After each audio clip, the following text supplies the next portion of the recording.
What's up, Shady Sports Network? I'm back here with a very special guest. I'm here with Michael Hall from the Tucson Sugar Skulls. Michael, how you doing today, man? I'm doing pretty good. Thank you for having me. Yeah, no problem. So, you just wrapped up, your first professional season with the Tucson Sugar Skulls. You started earlier with the Albany Empire. How comfortable did you feel in Tucson this whole season? Well, compared to Albany, I would say it would go from being like sleeping on a bed of hay to sleeping, in a palace or something like that. I really went from the doghouse to being in, you know, a more comfortable situation, 110%. And as the game progressed, like as the games went on, my game progressed, and I was actually able to grow as a player. As far as like in Albany, I was just kind of like fighting for my life in a hectic situation. In Tucson, I was surrounded by amazing veterans and just amazing guys, just from every single person that I played with, I just had such a great relationship with. And it just was a completely different situation than what I had in Albany because we had a lot of camaraderie in Tucson. And I think that it was a really special group.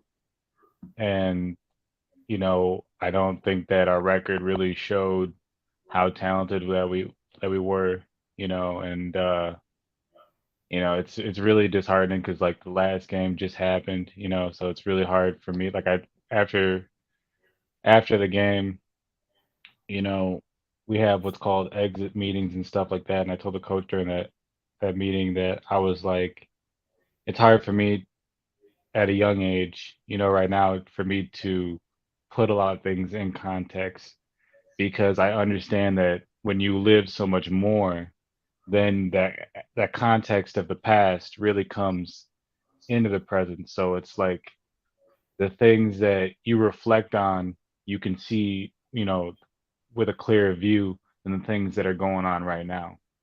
Because, the further you go in life, the more experiences you have, and that allows you to see things a lot better.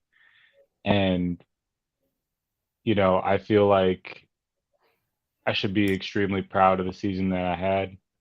I'm not entirely happy with the finish, but that's what's great about the time that we're in. But there's so much more opportunity and there's so much more to look forward to. So, you know, it sucks that it had to end, but it's time to look forward for sure. For sure. I take all the things you just said, man. That's really important. And one thing I noticed about you, man, you have confidence like no other Mhm. no other kicker I've ever seen before, or player. Honestly, where did you develop that confidence from? I developed that confidence first by not having confidence and being uh, just a lesser version of myself, just never really uh, like when I was a really small child and stuff, I just kind of like let everybody do everything for me, from even like ordering my food to, like I had my mom do my all my laundry and all that other stuff. So I really didn't develop my own identity, and I really didn't become my own person until later in life. And then once that I realized others are dictating my life, because after high school, I joined the military and stuff, and I had always played sports my whole entire life. So it was always people telling me what to do and stuff, and I really couldn't think. I really didn't know how to think for myself. And while I was in the Navy, I was uh, I was challenged by having to complete the Antoine Fisher program. And while in that program, they talked about things about being like mindful and being self-aware and stuff. And I really started studying myself and understanding myself and really thinking about who I wanted to be and where I was at that moment. And and since then, it just has been a constant studying of different things that, you know, not only from like the things that I've done in my life, but then also like audio books and looking at other people that are confident and people that are not confident and really studying like what's real confidence, what's cocky, and how can I be, like in which situation do I need to be confident, and then in which situations do I need to be cocky? Because at the end of the day, like when it comes to football, what you should really think about it is like not necessarily like life or death, but it's like if you don't believe in yourself, then the thought of you succeeding will die. So you should just block off failure. You should block off the thought of just not being able to be what you imagine yourself to be at the supreme highest level of your imagination, your best version of yourself. You know, I've lived in so many situations to where I wasn't the best version of myself that now I understand that if I just put forth my best effort in trying to be my best self, then when I look back on it, I really cannot feel bad, but then I'll also put myself in the next best position moving forward, you know? So it's like the thought of like, I want to be something more in the future. That's kind of like what gives the confidence. It's like there can't there cannot be an unconfident self because other people are always thinking that you're going to fail also. So it's like being present and being confident, you know, that's really the only way to be. It's really the only way to think about things. And one thing I noticed, like what you just said, was awesome. And what I noticed about you, after you left Albany, you had a ton of hate on Hmm. Facebook. I think honestly, a lot of people would have just folded, packed it up, and went home after that. But you kept going. So how did you deal with all that amount of hate? First, I just allowed myself to kind of like implode on the inside. After that game, the last game that I played in Albany, even during the game, I pulled my hamstring and I felt the pain and stuff like that, and I just understood what the moment could have been. Even before, as things were like falling down, I just kind of like, it really, everything just really goes back to imagining it because you live through it, but then you imagine, well, what if it would have happened if I would have succeeded, you know? Yeah. Dang, somebody was crazy enough to take a chance on me. You know what that means? Somebody might be crazy enough to do it again, And it's hard in the present moment to be like, oh yeah, like, oh, something's good's gonna happen, but that's also why you gotta kind of allow yourself to cry, allow yourself to process it, allow yourself to really be in that moment, not necessarily self-destruct, but to just take a moment, just be like, okay, that really sucked, you know? But after you kind of do that, you kind of realize like what's my next step forward. So, for me, after that last game, like it was raining outside and it was cold. So it just felt like the type of situation that, you'd feel. And I had to walk back from the stadium to the hotel. And so during that time, I just thought of like a plan. And that's a lot of what I do when I feel like I hit a wall is I just start thinking about my next step, making a plan. So I was just like, well, if they cut me tomorrow, I'm gonna get a plane tomorrow. I'm gonna fly home. I'm gonna be back working in my gym. I'm gonna get right back to it and stuff like that. And I'm just gonna hope and pray the same way that I did before that somebody's gonna pick me up because, I believe in my talent. I believe in, and before I say that, I believe in my effort. I'm sorry, before I misspoke. One thing that definitely gives me confidence is the amount of effort and the amount of work that I put into my game. So that's what I trust before anything is that I've already put a billion hours into my game.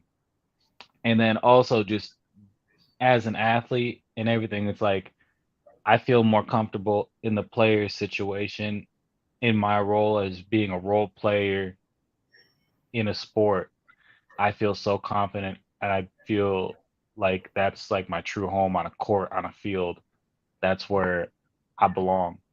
And outside of the fields and outside of wherever, it's just like I don't feel comfortable because I haven't put that amount of time, I haven't put that amount of thought into, you know, uh, doing my taxes or running a business or, things that other people maybe have really perfected, but like this has been my main focus my whole entire life.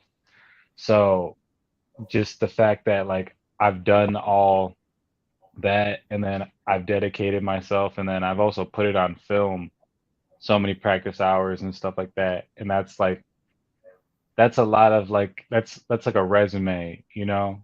And with that amount of body of work, I just feel like people are bound to see it. And that's what happened with AB. That's what happened with Tucson, you know, and that's pretty much what I believe will get me all the way to the NFL.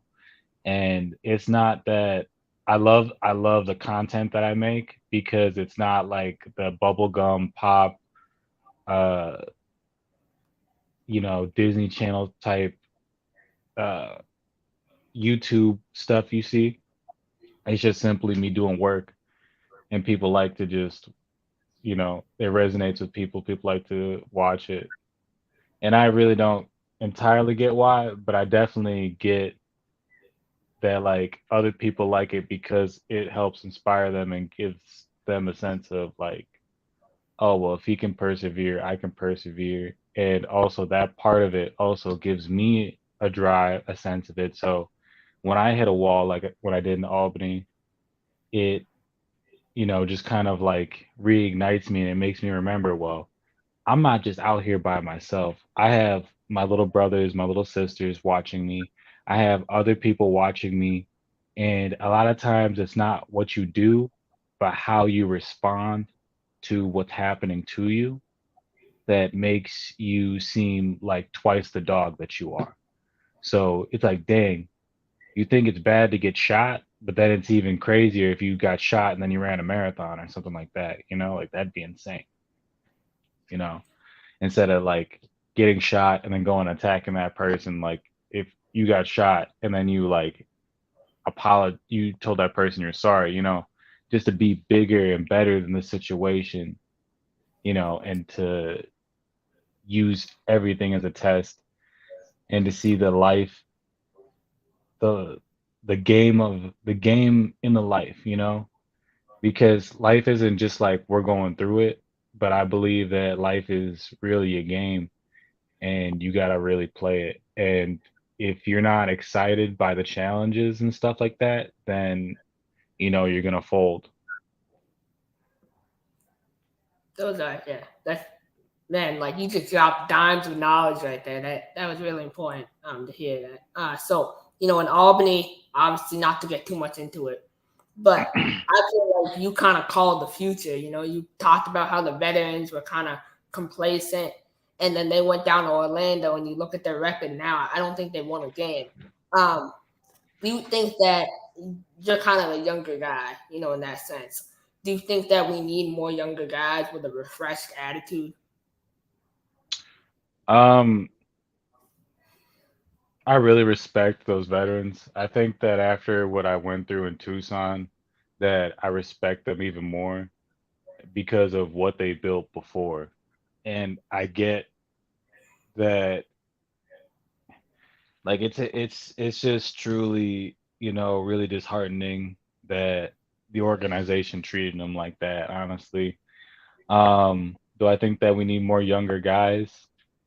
I don't know. Like I haven't been in football long enough for me to like say something like that.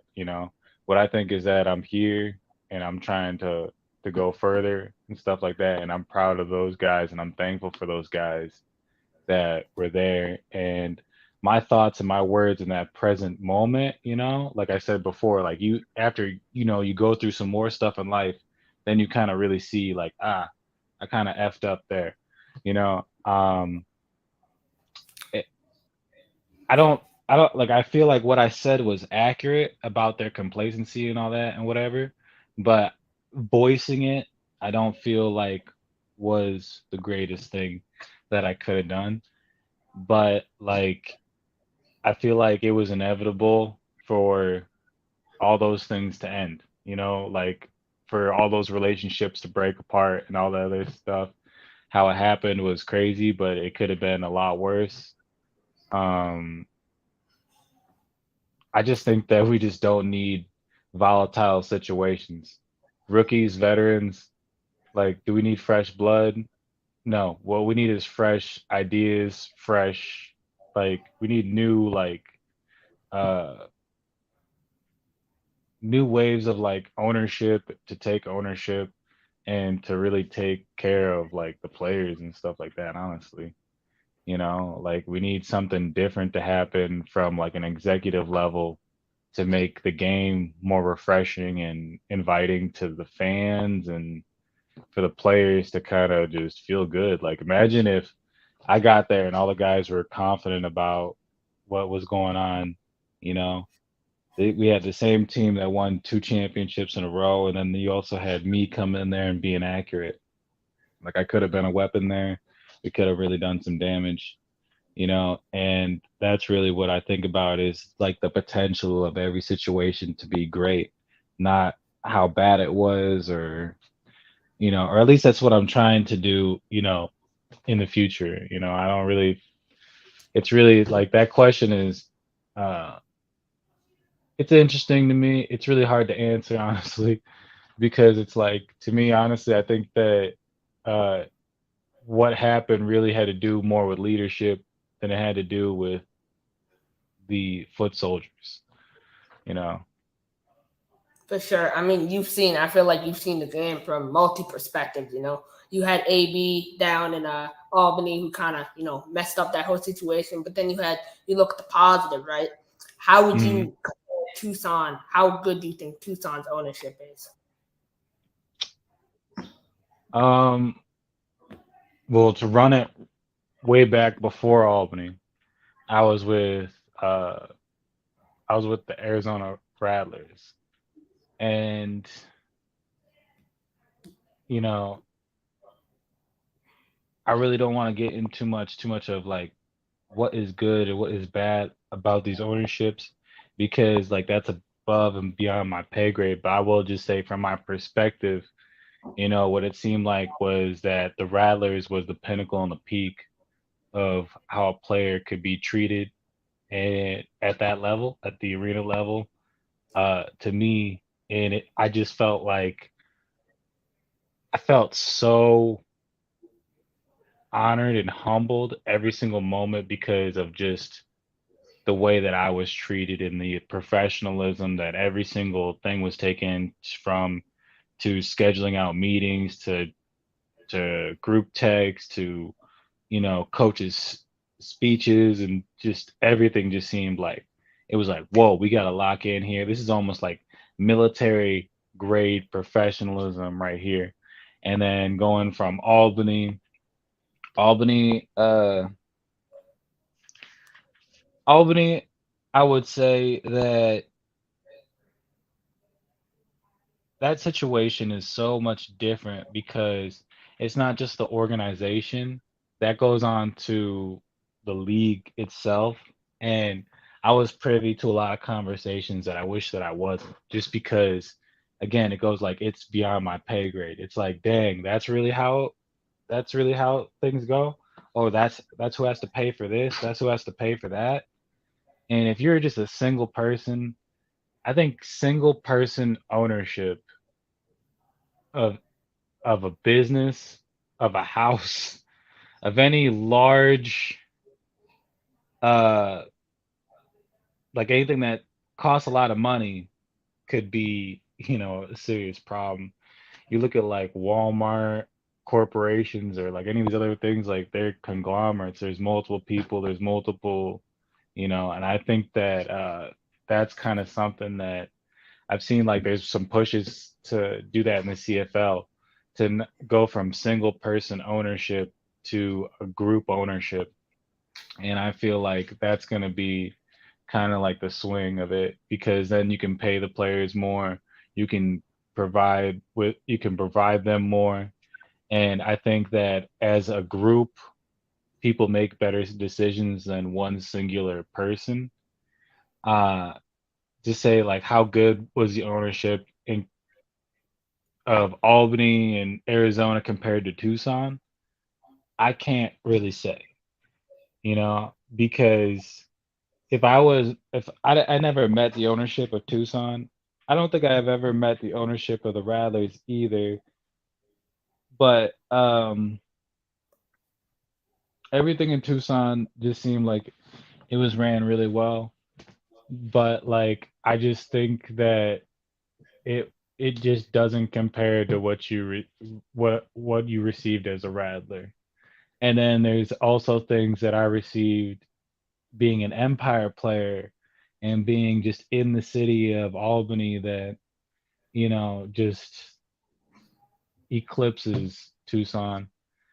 Um, from like negotiation of contracts to incentives to, just a lot of different things. But as a rookie, honestly, uh, I can't say that it was good or it was bad. I just say it was an experience that I went through, and I hope that in the future I can negotiate for better things. And that's kind of how a lot of these things go from being a rookie to being a freshman to, being a sixth grader, all those different stages in life, you kind of just grow into a better situation. So, it's hard for me to say that like that was and I don't know in particular what types of things, like say I didn't have equipment one day, is that the equipment manager's fault? Is that the owner's fault? Is that the head coach's fault? Is that my fault? A lot of those times it's like sometimes I don't know because I'm a rookie, you know what I'm saying? Like I had some expectations and stuff that I definitely believe were not met at every single place that I went to. You know what I'm saying? Because I never perceived the play arena. I just imagined what people are getting in the NFL and at different other professional things that I've seen. But like honestly, overall, I think that every situation that I was in was honestly better than what I imagined it to be. Like I kind of got a little bit more, except for with Albany, of course, because the changing of coaches made it kind of hard.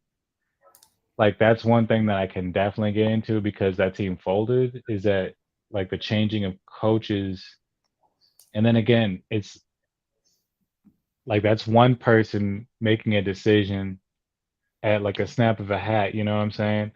And then that affects the lives of like 30 guys. And then beyond those 30 guys, you have the arena staff, you have all these different people who are getting paid, and like the wins and losses affect a lot. Like there's a lot to it. I wouldn't, I don't like, I don't want to judge the ownership because that is, it just seems like it's something that's like a lot more responsibility than I could even really imagine. And that's why I think that that should probably be like, uh, I don't know what the word is, but like parsed out to, multiple people, and there should be multiple owners, not just one person. I see that now. I think dual ownership groups and multiple people, they can all share ideas and be better together type thing. Um, Hmm. so kind of moving on to Tucson, your holder in Tucson was Ramon Atkins, and from what I see, you and Ramon have a pretty good relationship. So talk about your Hmm. relationship with Ramon. Ramon Atkins is just a great dude. I mean, literally all the quarterbacks that I've met at the professional level, are a lot more humble than the guys that I've met at the college level. And I don't know why that is. But Ramon especially, he just was humble and he was hungry and he was constantly working on his game and trying to change different things. And with me as a kicker, I really am not very finicky. I'm just like, hey, put it down straight. A lot of guys, given like the way that like if you're left or right footed, you would like a lean of the ball either one way or the other way so that when your foot comes in, if it's leaning this way, it would like cup into as your foot swings, the ball would cup into the ball, and so that would give it better rotation or whatever. I like it straight up and down because it's a more consistent way to be able to place the ball as it comes down. And what I like about Ramon is even before I asked him, like I didn't have to say anything about him, like placing it. You know what I'm saying? Like he asked me like right away, like, "Hey, how do you want it?" And this and that, and just from the jump, it was just good chemistry. And when they switched it up one game, we switched it up for one game to a different person. It was honestly like a freaking nightmare. Actually, I think maybe we changed it up for like 2 games, and like honestly, those were the worst. Like, cause like maybe I didn't even perform that bad, but like I just feel more comfortable with Ramon because like his arms are longer, his hands are better. He just seemed really consistent and confident in placing the ball down, and it just gave me a lot more confidence when I approached the ball that like, hey, he's gonna get it down.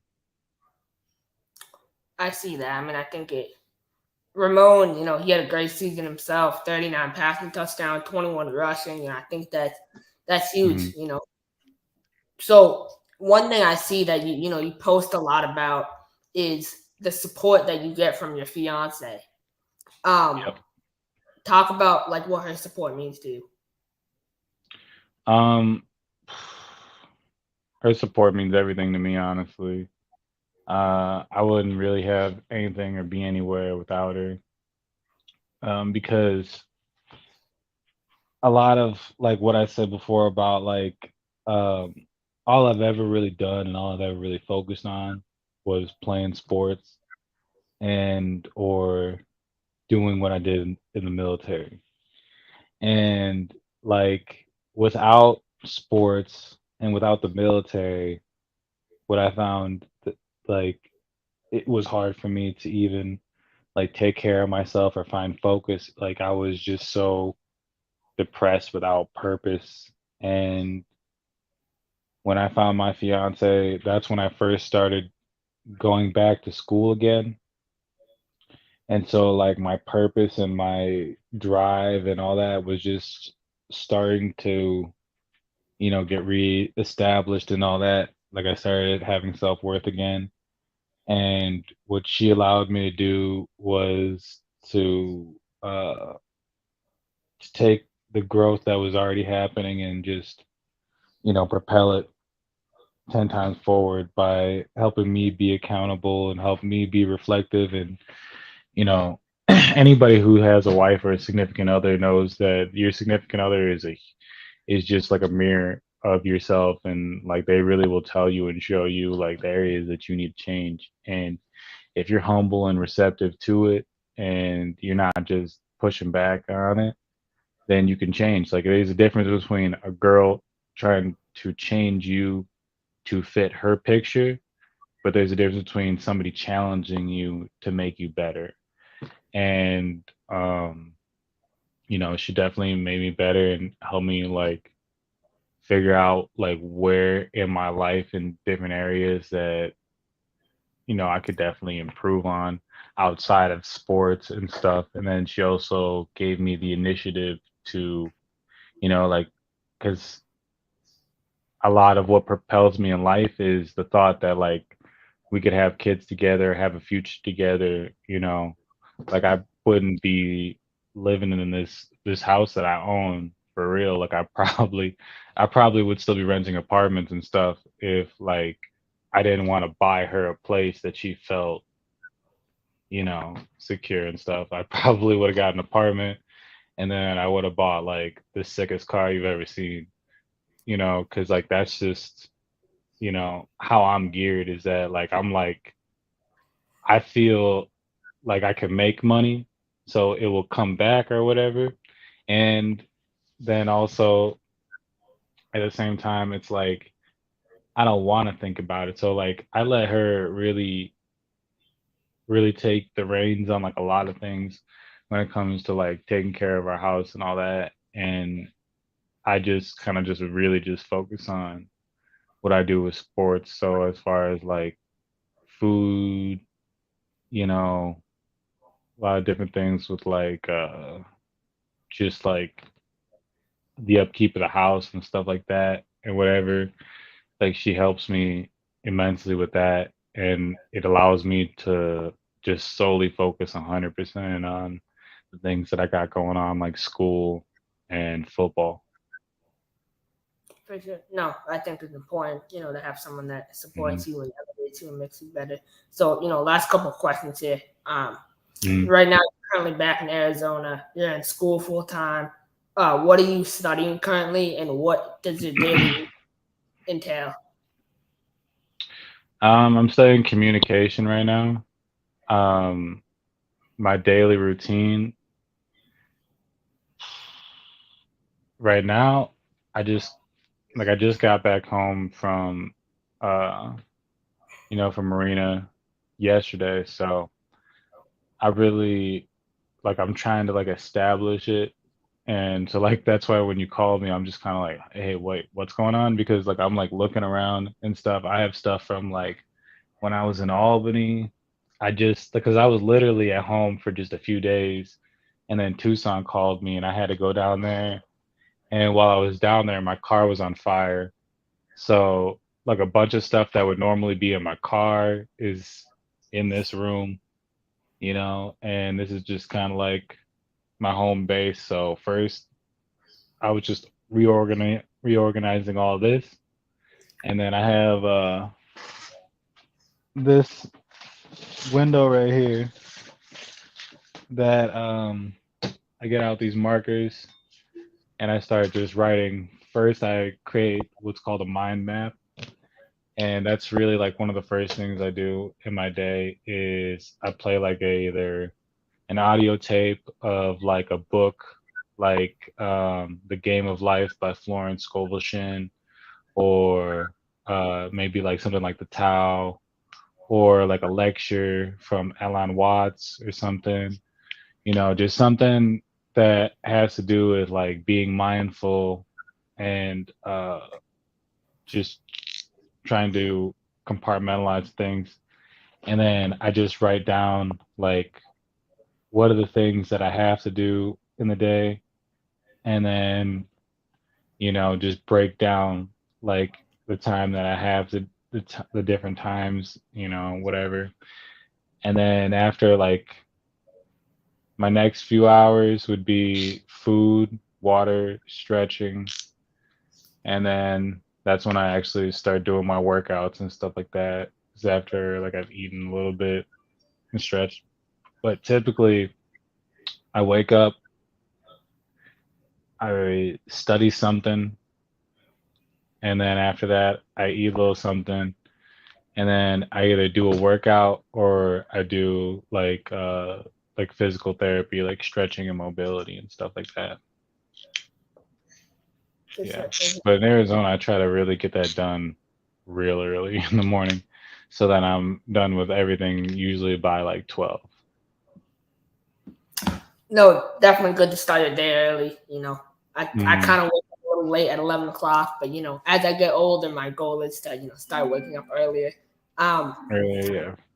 so in Arizona right now, I mean the heat is crazy. It's like Hmm. 115 degrees. I see you're wearing long sleeves. Is that a reason for that? Or like, do you train in long sleeves to help you get ready for the season?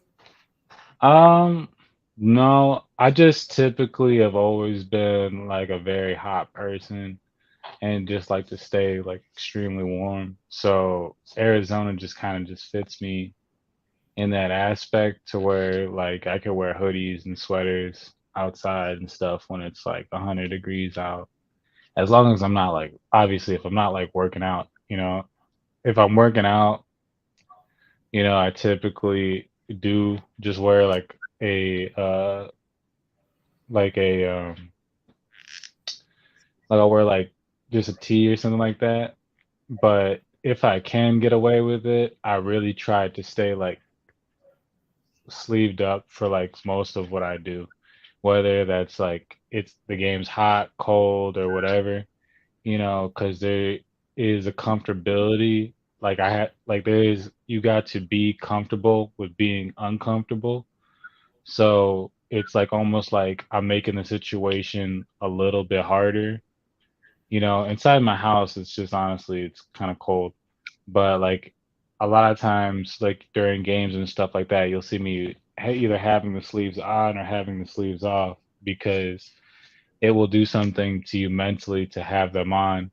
And if like you need to change something up in the game, like you just don't feel like you're there mentally, you can literally feel a difference just by pulling the sleeves off and like just that uh textile feeling of the sleeve will give you like of it either being there or being gone will give you like a feeling like, especially if you tell yourself like, oh, if I get into an issue during the game and I just pull these off, it's like a psychosomatic thing, really. I've learned about that by going to the Veterans Administration and stuff, and learning different things about like the effects of trauma and just how the brain works and stuff, and just a lot of different things that I learned in the military about, psychology and stuff, and also some stuff that I've learned in college and stuff too, and also like different things that I've learned online.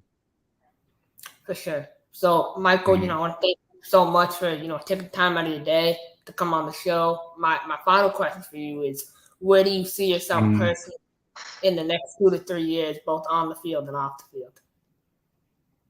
In the next 2 to 3 years, Yeah. I definitely see myself in the league 110%. Um, I see myself, figuring it out and being a Pro Bowler.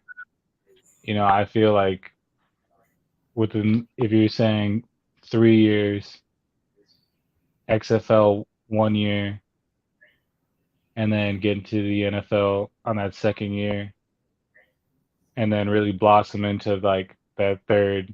So like I would really be hitting my full stride and being the peak of, you know, what I think I can be. And that doesn't just mean, on the field, but also like off the field. Like I would love to start training kids and start using a lot of the stuff that I've been teaching myself and helping myself build confidence and, self-esteem and stuff like that, and start doing speeches or doing something that, making videos or something to where I could share that knowledge to inspire people and also get into contact with more people that have great knowledge on how to, fortify the mind.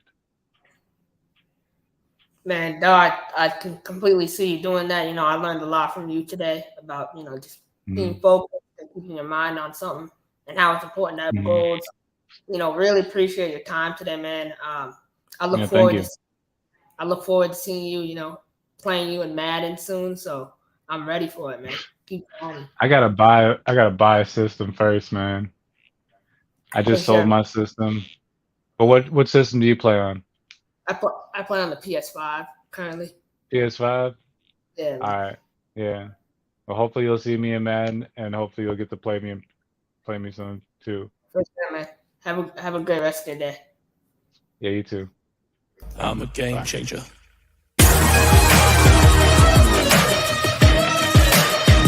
I'm a game changer.